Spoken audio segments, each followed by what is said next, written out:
Bharat Trump tariffs కు భయపడి Russia నుంచి చమురు దిగుమతి ఆపేశారా? భారత్ నిర్ణయం రష్యా ఆర్థిక వ్యవస్థను చిక్కుల్లో పడేసిందా? అలస్కా సమావేశంలో ట్రంప్ చెప్పినట్లు తలాడించడం తప్ప పుతిన్కు మరో ఆప్షన్ కూడా లేదా?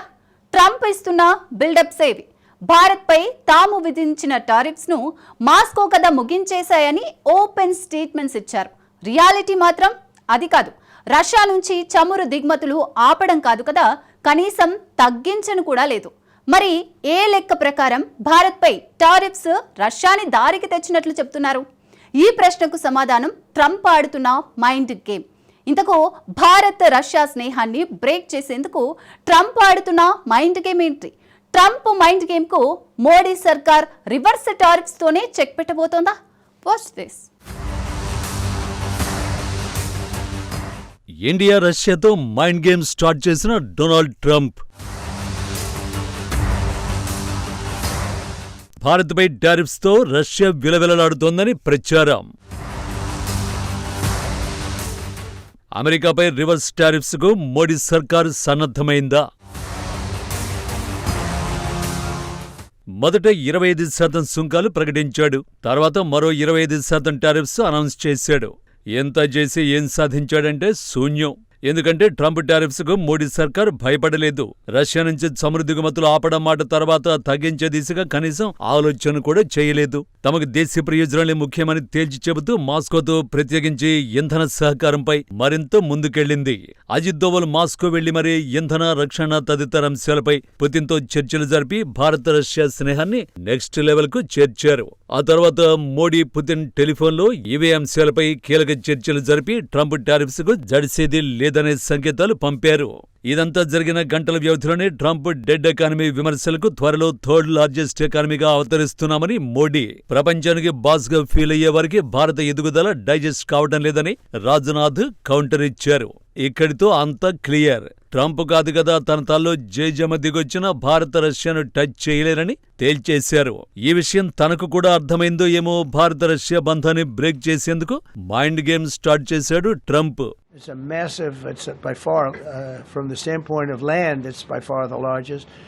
They have tremendous potential in Russia to do well. They're not doing well. Their economy is not doing well right now because it's been very well disturbed by this. It doesn't help when the President of the United States tells their largest or second largest oil buyer that we're putting a 50% tariff on you if you buy oil from Russia. That was a big blow. And then they say, gee, he wasn't so tough. Nobody else would have done that. And I haven't stopped there. I mean, look, I was all set to do things far bigger than that, but I got a call that they'd like to meet, and I'm going to see what they want to meet about. I'd like to see a ceasefire. Russia ఆర్థిక పరిస్థితి ఏమంతా బాగోలేదు. America విధిస్తున్న వాణిజ్య ఆంక్షలు అదే సమయంలో అంతర్జాతీయ ఒత్తిళ్లతో ఆగమైపోతోంది. అదొక విశాలమైన దేశం, అపారమైన సామర్థ్యమూ ఉంది. కాబట్టి తిరిగి తమ దేశ నిర్మాణంపై దృష్టి పెట్టాలి అని సూచించాడు. ఈ సమయంలోనే భారత ప్రస్తావన తీసుకొచ్చాడు. రష్యా నుంచి చమురు కొనుగోలు చేసే అతి పెద్ద, ప్రపంచంలోనే రెండో అతి పెద్ద దేశానికి మీరు రష్యా నుంచి చమురు కొంటే 50% టారిఫ్లు వేస్తాం అని హెచ్చరించాం. చెప్పినట్లే చేశాం కూడా. ఇది ముమ్మాటికి రష్యాకు పెద్ద దెబ్బ అని ట్రంప్ వ్యాఖ్యానించాడు. ఈ వ్యాఖ్యల ద్వారా ట్రంప్ ఏం చెప్పదలుచుకున్నాడు అంటే భారత్పై 50% టారిఫ్లు విధించాం కాబట్టి మోడీ సర్కార్ రష్యా నుంచి చమురు దిగుమతులు ఆపేసిందని, ఫలితంగా రష్యా ఆర్థిక వ్యవస్థ పూర్తిగా చిక్కుల్లో పడిపోయిందని. ఈ రెండు విషయాలతో పాటు మరో పాయింట్ కూడా చెప్పారు. మరిన్ని ఆంక్షలు విధించాలని తాను భావించానని, పుతిన్ తనను కలవడానికి అంగీకరించడంతో వెనక్కి తగ్గినట్లు చెప్పాడు.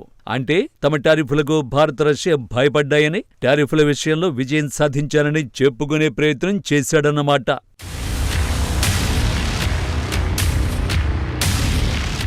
ట్రంప్ టారిఫ్స్ కు భారతే భయపడలేదు, రష్యా అస్సలు భయపడదు. ఎందుకంటే ఈ రెండు దేశాల మధ్య అస్సలు చమురు దిగుమతులు ఆగనే లేదు, ఆగబోదు కూడా. ఎందుకంటే రష్యాను వదులుకోవడానికి భారత్ సిద్ధంగా లేదు. ఇప్పటికే పలుమార్లు అధికారికంగా ప్రకటనలు చేసింది. తాజాగా పలు నివేదికలు సైతం టారిఫ్ల నుంచి రిలీఫ్ కంటే రష్యా చమురు దిగుమతి భారత్కు బెస్ట్ అని తేల్చిపడేశాయి. ఆ డీటెయిల్స్లోకి వెళితే 2022 ఫిబ్రవరిలో ఉక్రెయిన్పై సైనిక చర్య మొదలుపెట్టింది రష్యా. ఫలితంగా పశ్చిమ దేశాలు ఆంక్షలు విధించాయి. అప్పటి నుంచి రష్యా చమురును తక్కువ ధరకే విక్రయిస్తోంది. మోడీ సర్కార్ కొనుగోలు చేస్తూ వస్తోంది. అయితే రష్యా నుంచి ఆయిల్ కొనడాన్ని ఆపాలని ట్రంప్ భారీగా సుంకాలు విధించారు. ట్రంప్ టారిఫ్ల నేపథ్యంలో ఈ ఆర్థిక ఏడాదిలోనే రష్యా నుంచి ఇంధన దిగుమతులు ఆపేస్తే $9 బిలియన్ అంటే మన కరెన్సీలో 79,000 కోట్ల మేర భారం మోయాల్సి వస్తుందని ఎస్బీఐ రీసెర్చ్ రిపోర్టు పేర్కొంది. అది 2026-27లో $11.7 బిలియన్ చేరుకోవచ్చని తెలిపింది. అమెరికా టారిఫ్లతో పోల్చుకుంటే రష్యా నుంచి చమురు దిగుమతులు ఆపేస్తేనే మన దేశానికి అధిక నష్టం వస్తుంది. అన్నింటికీ మించి భారత్ రష్యా మధ్య బలమైన బాండింగ్ ఉంది. సో ఈ విషయంలో అమెరికా టారిఫ్లను ఎదుర్కోవడమే బెటర్ అనేది విశ్లేషకుల అభిప్రాయం. మోడీ సర్కారు ఆల్రెడీ ఆ దిశగానే అడుగులేస్తున్నట్టు కనిపిస్తోంది. వివరంగా చెప్పాలంటే అమెరికాపై రివర్స్ టారిఫ్స్ కు రంగం సిద్ధమవుతోంది.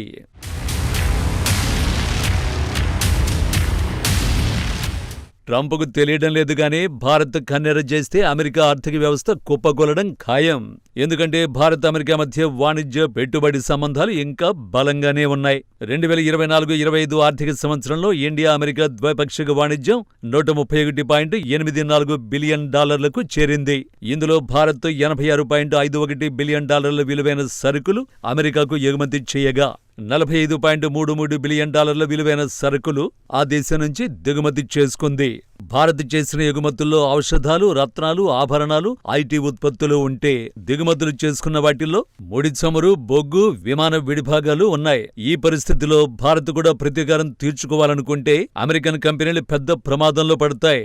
ఈ టాప్ కంపెనీలకు పరిమితులతో పాటు సుంకాలు విధిస్తే ఆ కంపెనీలకే కాకుండా అమెరికా ఆర్థిక వ్యవస్థ కూడా అది గట్టి షాక్ అవుతుందనేది ఎక్స్పర్ట్స్ అంచనా.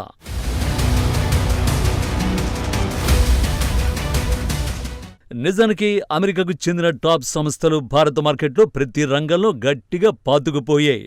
ఈ కామర్స్ నుంచి ఫాస్ట్ ఫుడ్ వరకు, టెక్నాలజీ నుంచి బ్యాంకింగ్ రంగాల వరకు అన్నింటిలో అమెరికా కంపెనీలు ఆధిపత్యాన్ని చెలాయిస్తున్నాయి.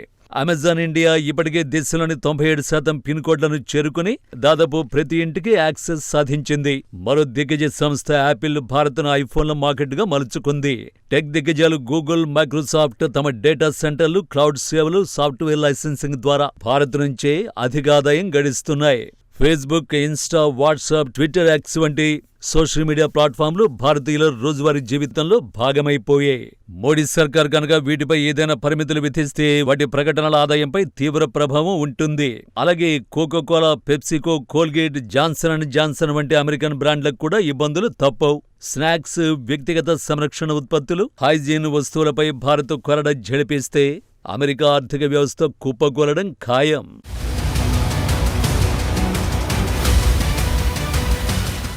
దీంతో పాటుగా సాఫ్ట్ ఫుడ్ రంగం మరింత ప్రభావితమవుతుంది.